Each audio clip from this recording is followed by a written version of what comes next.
दो क्वेश्चन, ए vector plus का 2b vector, second question है ए वेक्टर माइनस का 2b वेक्टर। ठीक है, इनको करने की कोशिश करो।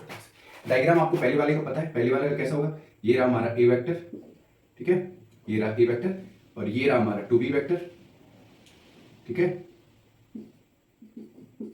चाहो तो आप इसको ऐसे भी बना सकते हो और ये रहा इसका नेट रिजल्टेंट कौन सा हो जाएगा, ए वेक्टर प्लस का 2b वेक्टर, जो कि मिल जाएगा सी वेक्टर। अब चाहो तो हमें angle between the two vector निकालना है, तो इसको मैं आगे भी शिफ्ट कर सकता हूं ऐसे।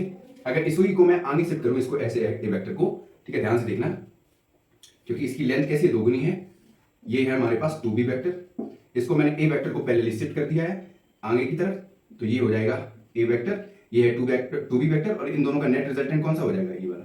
ठीक है, इसकी टेल से, इसके हेड से इसकी टेल को कनेक्ट कर दो, ये हो जाएगा resultant vector A vector plus का 2b वेक्टर। ठीक है, चाहो तो, और ये क्या हो जाएगा, theta between the two vector. ठीक है, मतलब ए एंड बी वेक्टर। अब सर हमको ये वाला तो आता है, लेकिन ए माइनस 2b वेक्टर कैसे लिखेंगे, सिंपल सी चीज है, ये वेक्टर ए था, ठीक, जो इसकी डायरेक्शन ऊपर की तरफ गई थी, इसकी डायरेक्शन तुम चेंज कर दो नीचे की तरफ, ये हो जाएगा माइनस 2b वेक्टर। ठीक है सर, अब angle between the two vector कैसे लिखेंगे, इस ए वेक्टर को तुम आगे की तरफ शिफ्ट कर दो, तो ये हो जाएगा angle between the two vector. ठीक है, ये है ए वेक्टर और ये इसका नेट रिजल्टेंट हो जाएगा ए वेक्टर माइनस का 2b वेक्टर। सर इस केस में एंगल कितना आएगा, ये आएगा 120 डिग्री, क्योंकि पहले क्या था, ये था एंगल बिटवीन द वेक्टर, जो 2b वेक्टर था ये 60 था, तो ये कितना आ जाएगा 180 माइनस 60, ये हो गया 180। बिल्कुल easy.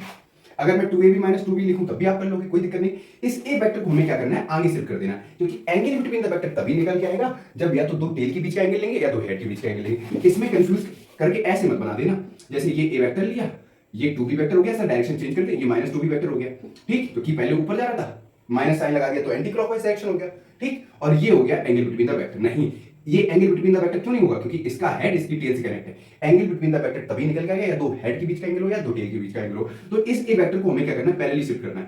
B vector minus 2b vector ऐसे ही रहेगा, इसको हमें क्या कर देना, ए वेक्टर को उठा के आगे रख देना है, इसी को बोलते हैं पैरेलल शिफ्टिंग। तो ये हो गया ए वेक्टर और angle between the two vector के निकल के आ गया, ये हो गया 120 डिग्री। ठीक है, तो ये हो गया बेसिकली ए वेक्टर माइनस का 2b वेक्टर, जो कितना निकला, रिजल्टेंट वेक्टर सी निकला, और इस केस में जो थीटा था, ठीक है, वो कितना था 120 डिग्री।